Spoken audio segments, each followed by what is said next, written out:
여러분, 이 한 주간은 우리가 고난주간이다 해서 예수님의 십자가 죽으심과 또 오늘은 특별히 예수님의 부활을 기념하며 우리가 부활주일로 우리가 예배를 드립니다. 여러분, 하나님이 인간이 되셔서 십자가를 지셨습니다. 우리가 십자가를 묵상하면은요, 여러분, 우리가 상상하는 그 이상의 고난과 고통을 우리 예수님께서는 영적으로, 심적으로, 육신적으로 친히 다 담당하셨습니다. 영적인 우리 예수님의 가장 큰 고난, 그건 하나님과의 분리였습니다. 여러분, 우리 하나님은 성삼위일체 하나님이라 그럽니다. 성부 하나님, 성자 예수님, 성령 하나님. 근데 여러분, 우리가 알아야 되는 것은요, 성삼위일체 하나님은요, 영원토록 함께 하신 분이에요. 그 연합은 우리가 상상하기 힘든, 셋이면서 하나라고 말할 정도의 아주 관계로 치면은 떨어질래야 떨어질 수 없는 관계를 의미합니다.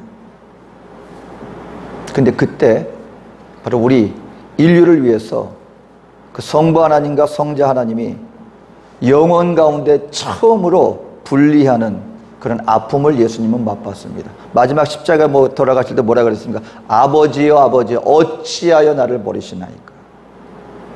그때 하나님께서는요, 예수님을 바라볼 때 하나님의 그 영원한 하나님의 독생자 예수로서가 아니라 우리 인류를 대표한 죄인으로서 다룰 수밖에 없었기 때문에, 여러분, 구름이 하늘을 가렸다 그랬습니다.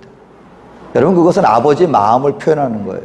가장 사랑하는 자를 바로 인류의 죄를 위하여서 내놓을 수밖에 없는, 죄의 심판을 가할 수밖에 없는 그 아버지의 마음, 그리고 영원토록 함께했던 그 아버지와 처음으로 결별을 체험하였던 바로 그 순간, 영적인 고통입니다.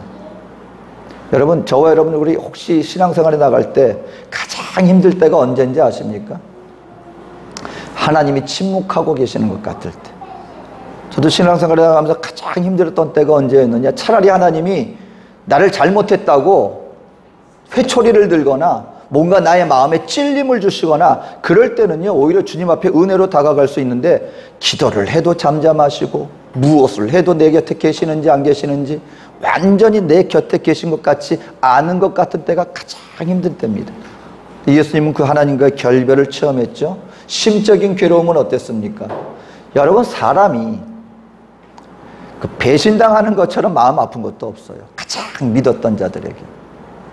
여러분, 예수님이 십자가 달리시기 전에 그 제자들의 충성도가 하늘을 찌를 듯 했습니다. 베드로는 그랬죠. 예수님, 내가 죽기까지 당신을 따를 것입니다. 어떤 경우에도 나는 당신을 저버리지 않을 것입니다. 그토록 충성을 다짐했던 그 모든 사람들이 예수님이 가장 힘들 때, 여러분, 내가 가장 힘들 때 내 마음을 함께 나눌 수 있는 사람이 있는 것도 정말 견디는 게 쉽지 않을 텐데, 나와 가장 함께 하기로 했던 사람들이 나의 등을 돌릴 때, 여러분, 그때 우리 마음은 찢어집니다. 예수님은 자기의 가장 충성스러운 제자가 자기를 부인할 뿐만 아니라 모두 도망가 버렸죠. 근데 베드로는 그래도 마음에 찔리는 게 있어서 예수님 채찍질 당하는 그 로마 병정 있는 그 마당까지 오긴 왔었어요. 근데 묻습니다. 너 예수님 제자지? 아니라 그럽니다. 또 묻습니다. 아니야, 나 예수님하고 같이 다니는 거 내가 봤는데?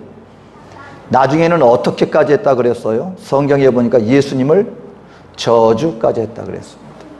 성경학자들은 추측합니다. 그때 그 당시에 예수님이 채찍 맞고 하면서 그 불 있는 그 곁에 멀리 떨어져 계시지 않았다는 거예요. 다시 말하면 자기의 가장 죽기까지 따르겠다고 충성을 고백한 제자가 지금 그 상황에서 자기를 저주하는 그 소리를 예수님은 들으셨을 것이라는 것입니다. 영적인 고통, 심적인 고통, 육신적인 고통은 말할 것도 없습니다. 여러분, 예수님 채찍에 맞으셨다는 게 그냥 매만 맞으셨다는 의미가 아니에요. 우리가 아는 것처럼 그때 당시 채찍은 그 끝에 갈고리에 쇠조각이 달려 있습니다.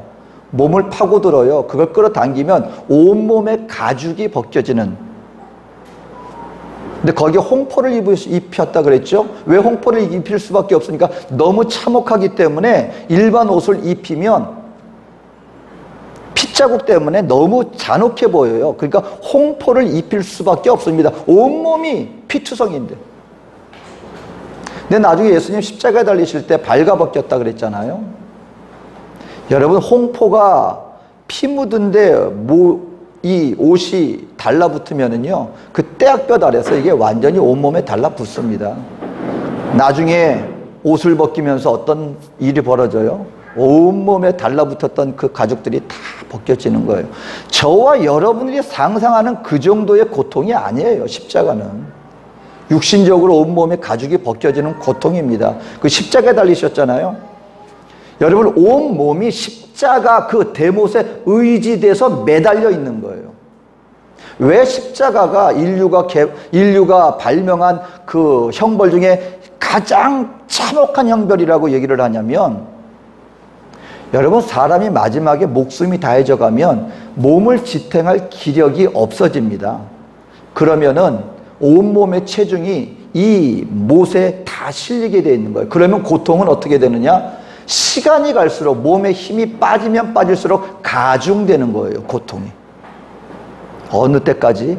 마지막 그 죽는 몇 시간 동안 최악의 고통을 맛보면서 죽임을 당하는 형벌이 바로 십자가 형벌입니다. 바로 그것이 지난 주간 저와 여러분들이 묵상해야만 했던, 그리고 그 2000년 전에 실제로 이 땅 가운데 벌어졌던 예수님의 십자가의 사건입니다. 근데 그 사건 속에 예수님께서, 저와 여러분들이 주목해 봐야 될 것은 그때 예수님의 행동이에요. 여러분, 혹시 위기의 순간을 당해본 적이 있습니까? 내가 지금 어떤 큰 사고를 당하는 그 위기의 순간에 사람은요, 누구나 그 순간만큼은 나밖에 생각이 안 나요. 주변 둘러볼 겨를이 없습니다.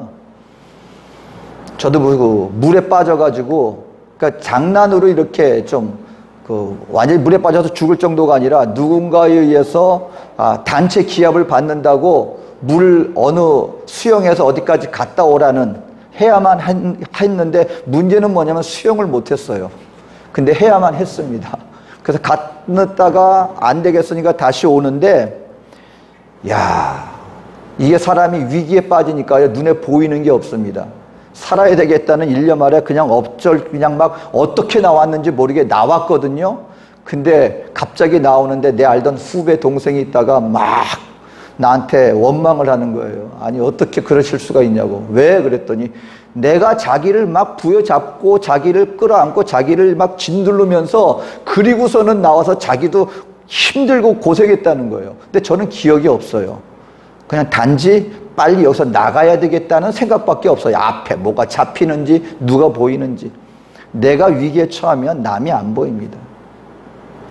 근데 예수님은요, 거기서 끝까지 그 앞에 있는 마리아라는 여인을 봅니다. 육신의 어머니. 옆에 있는 제자 요한에게, 어머니여 당신의 아들입니다. 이 사람아, 네 어머니다. 자기가, 여러분, 우리가 인생이 형용할 수 없는 고통을 당하면서도 예수님의 마음은 누구를 향하여 있는 거예요? 자기를. 이게 하나님 마음이라는 거예요, 여러분.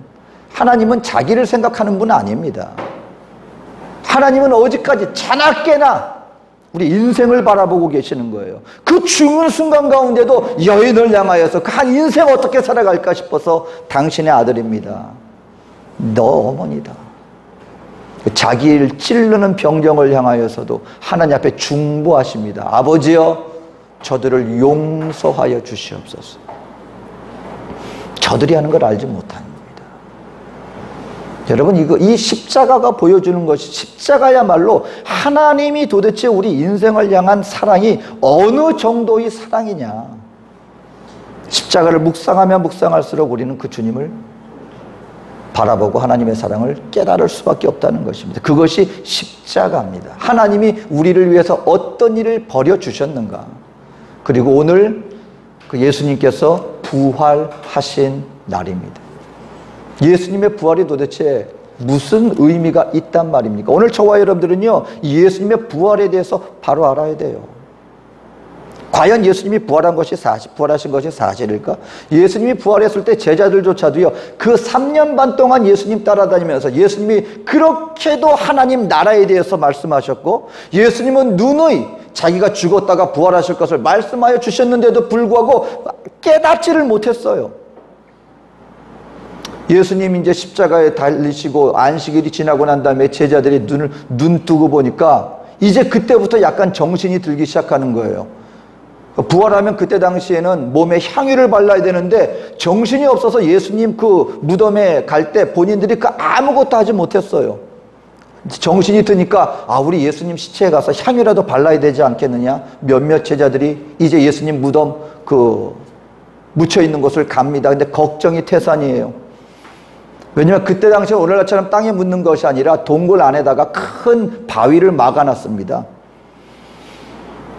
근데 도대체 몇 명이 가면서 그 큰 바위로 막아놨을 텐데 그거 어떻게 그걸 우리가 치우지? 그러니까 와보니까 동굴 그 바위가 굴려져서 열려 있는 거예요. 이게 어떤 일인가? 안에 들어가 봤더니 그때 한 천사가, 한 청년이 있는데 그 안에 들어가 보니까 시신이 없는 거예요. 분명히 예수님이 계셔야 되는데 덜컥 겁이 났습니다. 아니 도대체 예수님 신이 어디 갔단 말인가? 천사가 말합니다. 너희들 빨리 가서 예수님 다시 살아나셨다는 것을 제자들에게 가서 알려라. 정신이 없어가지고 일단 그때는 예수님이 부활하셨는지 안 했는지 그건 정신이 없는 거예요. 한 가지 사실, 시신이 없어졌다. 그래서 제자들한테 가서 예수님 시신 없어졌다는 걸 얘기를 하니까 이때 요한하고 베드로가 얘기를 듣자마자 예수님 묻힌 곳을 갑니다. 뛰쳐들어갑니다. 요한이 먼저 도착했는데 아직 어린 나이니까 어떻게 해야 될지 몰라요. 베드로는 원래 그냥 앞뒤 가리지 않는 사람이잖아요. 앞뒤 재는 사람이 아닙니다. 충동적으로 행동하는 사람이에요. 뛰쳐들어가 보니까는 아무것도 없는 거예요. 시신이 없는 겁니다. 그때 마리아를 통하여서 또 예수님이 자기 모습을 나타내 주시죠. 눈물을 흘리면서 마리아가 아니 도대체 우리 주님 어디 가셨습니까? 근데 예수님이 직접 오셨어요. 울고 있는데 왜 그렇게 울고 있느냐 그랬더니 아니 동산직인지 알고 당신이 예수님 시신 어디 치웠으면 우리한테 옮긴 장소를 말씀해 주십시오. 우리가 그 예수님을 갖다가 대하기를 원합니다. 그럴 때 이 예수님이 말씀하십니다. 마리아야 하고 부르니까 마리아가 깜짝 놀라서 쳐다보니 누구예요? 예수님이에요. 예수님. 왜 못 알아봤을까요? 정신이 없었을지도 모릅니다. 예수님께서 마리아야, 그러니까 마리아가 예수님을 붙잡고 너무 흥분해가지고 예수님을 막 붙잡습니다. 예수님이 마리아야 내 몸에 손대지 마라. 내가 아직 아버지께로 가지 못했다. 나는 거룩하니 근데 혹자들은 얘기합니다. 아니 왜 만지지 말라 그랬을까? 예수님이 영적인 존재가 됐기 때문에 아직까지 죄인의 손으로 만지면 안 됐나? 그게 아니라 여러분이 원어에 보면은요 현재 진행형으로 되어 있어요. 뭐냐면 너무 뜻밖의 죽은 줄 알았던 예수님이 살아계시니까 정신이 없어가지고 막 매달리고 자꾸 막 그러는 거예요. 그러니까 이제 진정시키는 거죠. 마리아야 이제 그만하고 너는 제자들에게 가서 내가 다시 살아났다는 것을 제자들에게 알려라. 여러분 지금 예수님께서 자기 살아났다는 것을 몇 명을 통해서 지금 증거했거든요. 처음에 왔던 제자들에게 천사가 얘기했죠. 베드로와 요한에게 또 와서 말씀하시고 마리아에게 말씀하시고 나중에 엠마오로 가는 두 제자가 있었습니다. 예수님을 따랐는데 예수님 십자가에 못 박혀 돌아가시니까 이제 다 끝났다. 우리는 그가 이스라엘을 구원할 자인지 알고 열심히 따랐는데 예수님 십자가 못 박혀 돌아가시고 말았구나 하고 엠마오 마을로 돌아가는데 예수님이 그들에게도 나타나셔서 말씀을 가르치심으로 말미암아 이제 자기가 살아난 그들의 영의 눈이 열렸어요. 말씀을 가르치시고 떡을 떼니까 그들의 영의 눈이 열려서 예수님을 바로 바라보고 예수님 하니까 너희 이제 엠마오로 가지 말고 예루살렘으로 가서 내가 다시 살아났다는 것을 제자들에게 알려라. 몇 번을 제자들에게 알려주었습니다. 근데 여러분 제자들이 나중에 끝까지 안 믿었어요. 끝까지 안 믿었어요. 오늘날도 말합니다. 아니 사람이 부활한다는 게 말이 돼? 혹자는 예수님의 부활 자체를 하나의 신화적으로 생각하기도 합니다.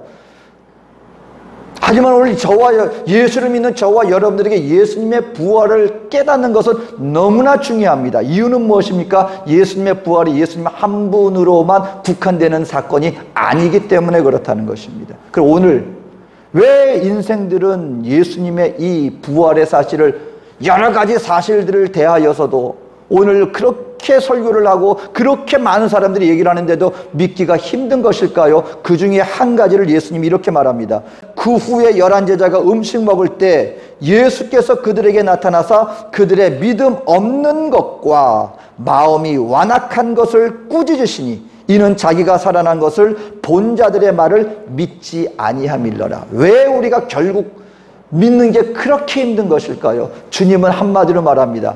우리들의 마음이 너무나 굳어져 있기 때문에, 사실이 아니기 때문이 아니라 증거가 차고 넘치는데도 불구하고 우리가 믿지 못하는 이유는 하나라는 것입니다. 우리의 마음이 너무 굳어져 있어요. 무엇 때문에? 내가 본 것만 믿고 나의 한계 속에서 내가 이해할 수 있는 것만 믿을 수 있다고 하는, 여러분 우리 알아야 됩니다. 우리 인생이 저와 여러분들이 알고 있는 지식이라는 것이, 저와 여러분들이 알고 있는 이 능력이, 가지고 있는 능력이라는 것이 얼마나 연약한 것이고 얼마나 한계가 있는 것인가를 빨리 깨달아 알아야 됩니다. 저와 여러분들이 모르는 것은 아직도 너무나 많습니다.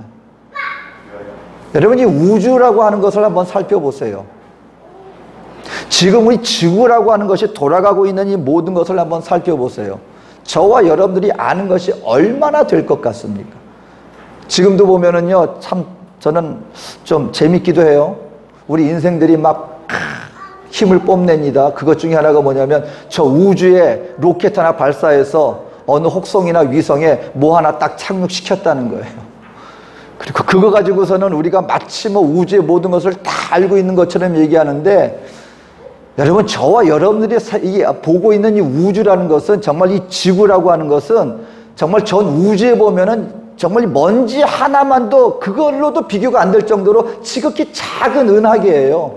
거기에 바로 옆에 있는 혹성에다가 뭐 기기 하나 조금 던져놨다고 해서 이 드넓은 우주에 대해서 우리가 마치 다 알고 있는 것처럼 생각하는데, 여러분 저와 여러분들이 알고 있는 이 지식과 능력의 한계라는 것은 너무나 보잘것없다는 것을 우리는 알아야 합니다. 하물며 말씀 한마디로 우주를 창조하신 하나님,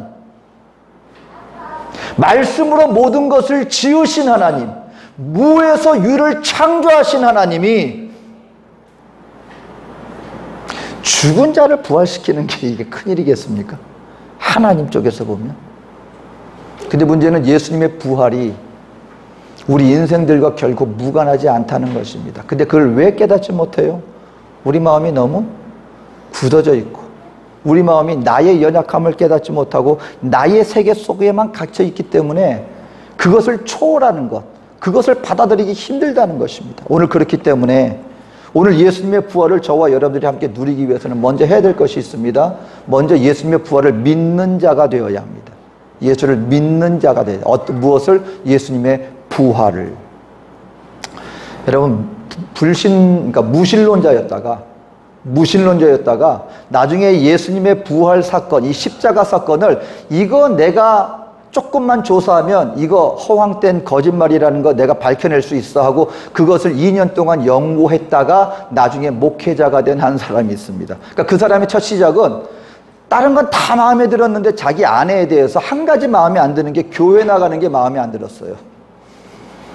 그러니까 자기는 무신론자고 예수님에 대해서 이 허황되다, 뭐 부활이냐. 그래서 리 스트로베리라고 하는 이 사람이 신문 기자입니다. 그래서 시카고 트리뷴지라고 하는데 편집장을 맡았고 나중에 뉴욕타임즈에서 베스트셀러 작가기도. 그러니까는 이 기자로서의 촉이 있는 거예요. 내가 이 조금만 조사하면 이거 다 허황된 거짓말인 거 내가 밝혀낼 수 있어. 그래서 이 사람이 그때부터 예수님의 십자가 사건에 대해서 이건 허황된 거짓말이다, 부활에 대해서 이것을 조사하려고 2년 동안 조사를 했습니다. 그리고 성경을 연구했습니다. 결과적으로 이분이 낸 수많은 과학자들과 전문가들과 이 믿는 목사님들을 만난 게 아니에요. 자기가 생각한 그 사건에 연관된 여러 분야의 사람들을 만나고 조사한 결과 이 사람이 결론으로 내린 것은 무엇이었는가? 예수님의 부활은 사실일 수밖에 없다. 결론은 그렇게 내렸어요. 그리고 이분이 믿는 자가 되었고 나중에 목회자가 되어서 사역하다가 지금은 기독교 저술가로서 활동을 하는 사람이 되고 말았습니다. 근데 이분이 믿게 되어진 결정적인 계기 중에 하나가 뭐냐면은 예수님을 따르던 제자들의 삶의 변화였어요. 여러분, 예수님 십자가 달 때 예수님 제자들이 처음부터 끝까지 여러분 충성된 사람이었습니까? 굉장히 연약한 사람들이었어요. 나중에 어디까지 갔어요? 예수님 로마 병정한테 끌려가니까 다 도망가는 사람이 돼버리고 말았다는 말입니다. 굉장히 연약한 사람들이었습니다. 그런데 이상한 일이 벌어집니다. 예수님이 부활하고 난 다음에 만약에 예수님의 부활이 거짓말이라면, 예수님의 그렇게 살아있을 때도 조금만이라도 두려워가지고 막 도망가고 문 걸어 잠그고 숨었던 이 제자들이 나중에 어느 자리까지 갔느냐면요, 예수님을 증거하는데 말 그대로 땅 끝까지 가서 예수님을 증거하는 거예요. 어디를 가든지. 근데 그 자리가 어느 자리까지 갔느냐? 나중에 거의 다 예수님의 12제자 중 여러분 거의가 다 순교합니다. 순교예요. 이거는 목숨을 버리는 겁니다. 한 가지만 얘기하면 되는 거예요. 예수님 십자가와 부활이 거짓말이었다라는 한마디만 알면 사는 거예요. 죽음을 당한 유일한 이유는 그들이 예수님의 십자가를 증거한다. 그리고 예수님이 부활하셨다. 예수님이 하나님이시다. 여러분, 초대교회에는요, 오늘날처럼 교리적으로 이 조직신학이 갖춰져 있지 않았어요. 그때는 이런 예배 모습이 아니라 매 주일마다 모여가지고 서로 식사 나누면서 만찬 나누면서 한 가지 얘기만 했습니다. 예수님 십자가 죽으신가 부활. 예수님 죽으셨는데 부활하셨어. 바로 그것이 중심 주제였습니다. 그러니까 그 제자들이요, 예수님을 부활 거짓말이라고만 하면 너는 살 수 있어. 근데 그들은 끝까지 죽기까지 예수님의 부활을 그들은 부인하지 않았습니다. 그리고 오히려 기꺼이 기쁨 속에서 예수님을 증거하다가 다 순교당했어요. 우리가 아는 것처럼 베드로는 십자가에 거꾸로 매달려 죽었습니다. 이유는 내가 어떻게 감히 예수님처럼 똑같이 십자가에 못 박혀 죽겠습니까? 나를 거꾸로 매달아서 죽여주십시오 라고 얘기해서 거꾸로 매달아 죽었습니다. 누구는 사자 밥이 되기도 했고요, 마지막에 요한 한 사람만 빼놓고 하나님의 섭리 속에서 마지막 요한계시록 기록하는 그 사명이 있었기 때문에 그 사도 요한만 빼놓고 나머지는 다 순교당했습니다. 그런데 그럴 이유가 없다는 거예요. 만약에 예수님의 부활이 거짓말이고 그들이 본 것이 그냥 사람들을 갖다 현혹하기 위한 그런 거짓말로 그냥 인간적인 목적을 가지고 전했다면, 여러분, 남을 속여도 이 땅에서 내가 잘 되기 위해서 속이는 거 아니겠습니까? 근데 지금 내가 목숨을 잃게 생겼어요. 근데 목숨보다 중요한 게 어디 있습니까? 근데 그들은 끝까지 그 부활을 증거하였다는 것입니다. 이유는 하나입니다. 무엇 때문에? 부활의 예수님을 만났기 때문에 그들은 죽기까지 그 사실을 부인할 수 없었고, 그리고 뭘 깨달은 거예요? 이스라엘이라고 하는 이 좁은 세계관에서 그들의 마음이 하나님의 나라를 깨닫기 시작한 거예요. 아, 예수님이 오신 것은 우리 그냥 이 협소한 이 이스라엘만을 위해서 오신 것이 아니구나. 그때서야 비로소 예수님이 선포하신 하나님의 나라를 깨닫기 시작한 거예요. 이유는 하나입니다. 부활의 예수님으로 말미암아 우리 인생을 구원하신 하나님의 구원의 계획을 그들이 비로소 성령 안에서 깨닫고 죽기까지 증거했다는 것입니다. 여러분, 믿게 되시기를 주의 이름으로 축원합니다. 성경을 보거나 역사적인 사건을 보거나 예수님이 부활하셨다고 하는 이 증거는 차고도 넘친다는 거예요. 근데 내가 왜 믿기를 싫어하는가? 그것이 사실이 아니기 때문이 아니라 내 마음속에 내가 나의 것만을 내 마음이 단단하게 굳어있기 때문에 그것을 깨닫지 못할 뿐이지, 부활은 사실이다. 이걸 우리가 믿어야 한다는 것입니다. 그러면 예수님의 부활의 두 번째로, 예수님의 부활의 의미를 깨달을 때 우리는 그 부활의 기적을 체험할 수 있습니다. 예수님이 왜 부활하셨습니까? 여러분, 첫 열매가 되셨다 그랬어요. 여러분, 우리가 왜 예수님을 믿어야 되는지 아십니까? 예수님 그냥 부활하셨어요, 그걸로 끝난다면 저와 여러분들이 그거에 같이 기뻐할 하등의 이유가 없어요. 아, 하나님이 오셨다가 죽으시고 그냥 올라가셨구나. 근데 오늘 성경은 이렇게 말합니다. 예수님의 부활이 우리의 첫 열매다. 첫 열매라는 것은요, 그 뒤로 해서 계속해서 열매를 맺는다는 말입니다. 예수를 믿는 자들에게 하나님이 주신 약속이 뭐냐면, 믿는 자들에게 모두가 우리가 이와 같이 부활하게 된다는 거예요. 우리의 영혼이 살아나는 부활뿐만 아니라 우리의 육신도 부활된다는 것입니다. 누구처럼? 예수님처럼. 어떤 신학자가 예수님의 부활의 모습을 연구를 했는데 독특한 육신이에요. 부활의 몸은. 우리의 몸이 부활되는데 부활하신 예수님 몸처럼 부활되는 거거든요. 예수님의 부활의 몸은 어떤 몸이었습니까? 일단은 이런 물질의 시간과 이 공간의 제약을 받지 않아요. 무슨 말이냐면 예수님의 제자들이 다락방에 있는데 예수님이 갑자기 나타나셨어요. 영이 나타난 게 아니에요. 육신이 나타나신 것입니다. 문이 다 닫혀 있었거든요. 근데 거기에 예수님이 나타나신 거예요. 우리의 육신은 있지만 바로 이와 같은 공간의 제약을 받지 않는다는 거예요. 그래서 우리는 예수님이 다시 오실 예수님을 믿습니다. 그때 그 다시 오실 때 예수님이 이 믿음의 백성들을 어디로 부르시느냐? 예수님이 이 땅에 재림하시는 게 아니에요. 공중에 재림하세요.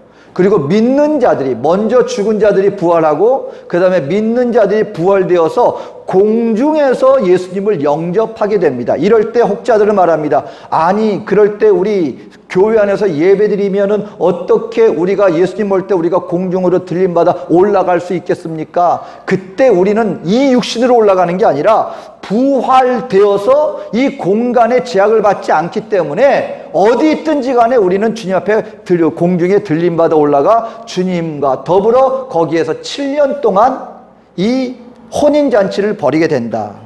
저희의 육신이 그렇게 되어진다는 것입니다. 또 한 가지는 영이기 때문에 뭐 음식하고는 상관없는 게 아니라 예수님이 제자들하고 뭘 하셨어요? 음식을 먹으셨습니다. 다시 말하면 우리의 육신이 공간의 제약을 먹지 않지만 우리는 음식을 먹으면서 이 육신의 부활이 되어지는 것이다 라는 것을 성경은 우리에게 얘기하는데 우리들이 그렇게 된다는 거예요. 그러니까 저와 여러분들이 지금 이 땅에서는 우리의 육신이 연약합니다. 근데 부활이 되어지면 저와 여러분들은 우리의 새 옷은 후패되어지지 않는다 그랬어요. 병들지 않고 나이 들지 않고 쇠약해지지 않는 완전한 몸으로 예수님과 같이 부활되어진다. 누구처럼? 예수님처럼. 근데 한 가지는 달라요. 여러분이 예수님의 부활의 의미를 우리가 또 한 가지 깨달아야 되는 건 예수님의 부활의 육신과 우리 믿는 성도들의 부활이 한 가지 다릅니다. 그것은 우리는 완전한 몸으로 부활이 돼요. 흠 없는 몸으로 부활이 돼요. 근데 예수님은 부활하셨는데 부활하신 예수님 몸에 뭐가 있었어요? 상처가 있었어요. 어떤 상처? 못자국과 칼자국. 여러분 이것은 대단히 중요한 의미입니다. 우리같이 죄 많은, 우리같이 하나님이 볼 때 우리 인생은요 정말 가치로 따지자면은 정말 먼지만한 가치도 없는 존재들인데 우리 인간의 가치가 어디서 빛나는지 아십니까? 그런데 하나님이 저와 여러분을 택하시고 사랑하셨다는 거예요. 천사들보다도 여러분 만약에 외적인 능력이나 가치로 따지자면 천사들과 우리는 비교할 수 없습니다. 근데 우리의 유일한 가치는 이것입니다.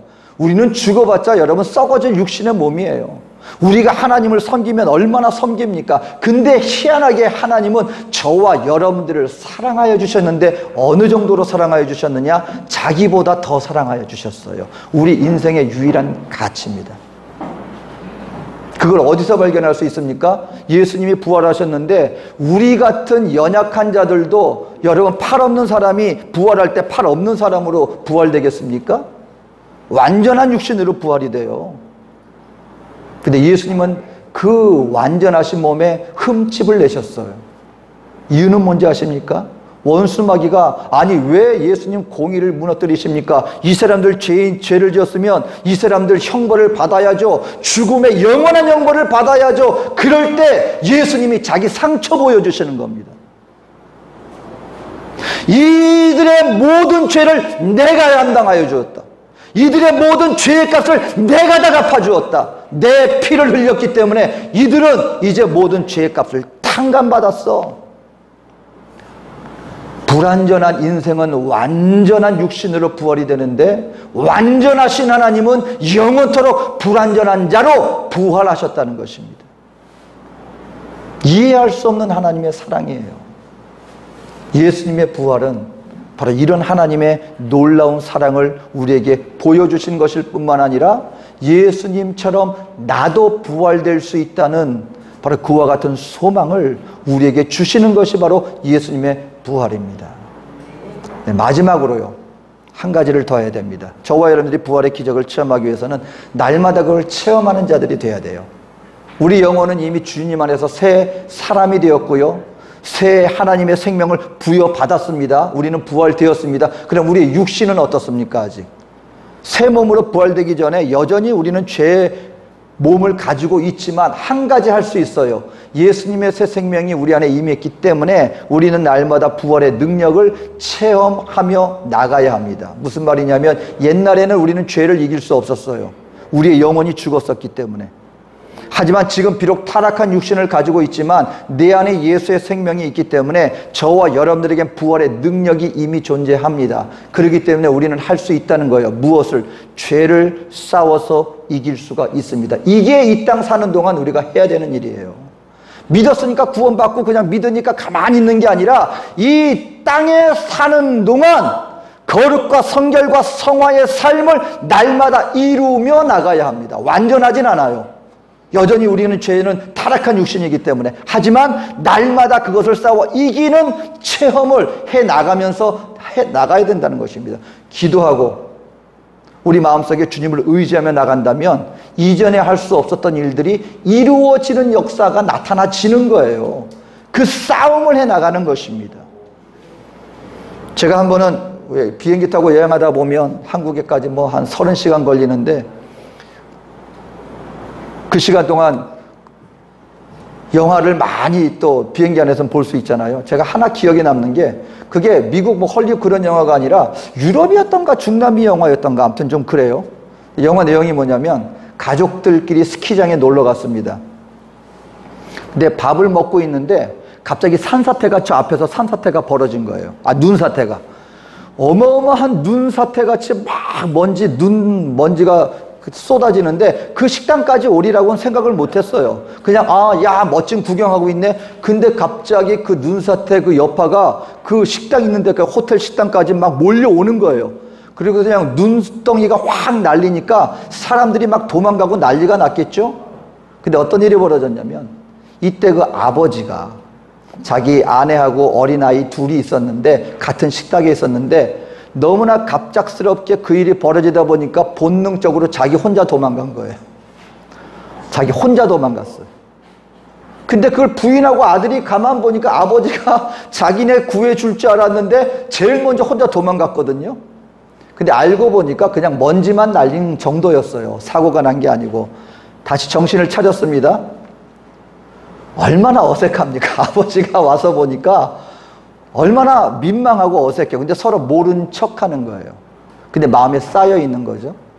그러면서 거기서 벌어지는 그 어떤 일들을 아주 재밌게 보였는데 여러분, 그 아버지가 자기 혼자 도망가고 싶어서 도망갔겠어요? 사람이라는 게 순간적으로 되면 우리의 본능이라는 게 있고요. 할 수 있는 게 있고 할 수 없는 게 있어요.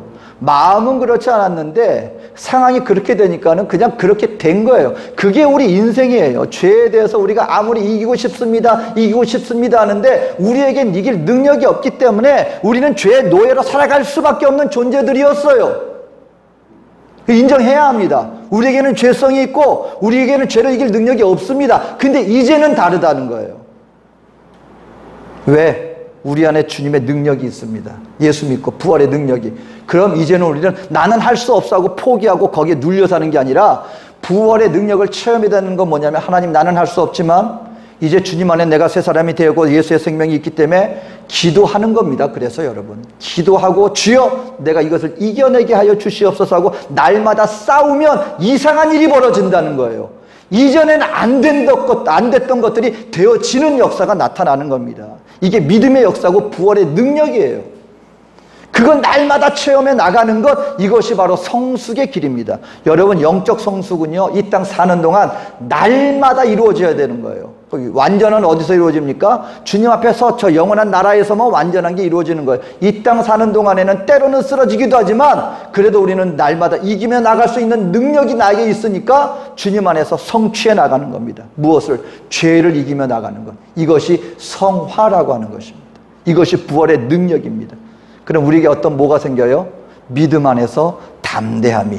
그때 비로소 주님 안에서 주의 부활의 능력이라는 것이, 믿는 믿음의 능력이라는 것이 이런 것이구나, 빛을 발하며 나갈 수 있다는 것입니다. 이것이 왜 가능하게 되었습니까? 예수님이 부활의 첫 열매가 됐기 때문에. 사랑하는 성도 여러분, 저와 여러분들 언젠가 주님 앞에 설 그날을 바라보는 존재들입니다. 그리고 분명히 하나님의 나라는 존재하고 우리는 부활할 것입니다. 왜? 예수의 부활이 나의 부활이 되었기 때문에. 날마다 주 안에 묵상함으로 말미암아 믿게 되시기를 바랍니다. 그 부활의 의미를 날마다 묵상하십시오. 의미를 깨달으시고 나의 믿음으로 받아들이십시오. 그리고 믿음 안에서 날마다 우리의 삶의 현장 속에서 이 부활의 능력을 체험하며 나가게 되어지시기를 주님의 이름으로 축원드립니다. 기도하겠습니다. 사랑해 주신 아버지 하나님, 오늘 주님 앞에 나왔습니다. 부활의 예수님을 모셔드립니다. 부활하신 예수님의 능력 가운데 우리에게 새 생명이 이루어졌음을 감사드립니다. 날마다 이 부활의 은혜 가운데 살아나가는 우리 모두가 되게 하여 주시옵소서. 감사드리며 예수님의 이름으로 기도합니다.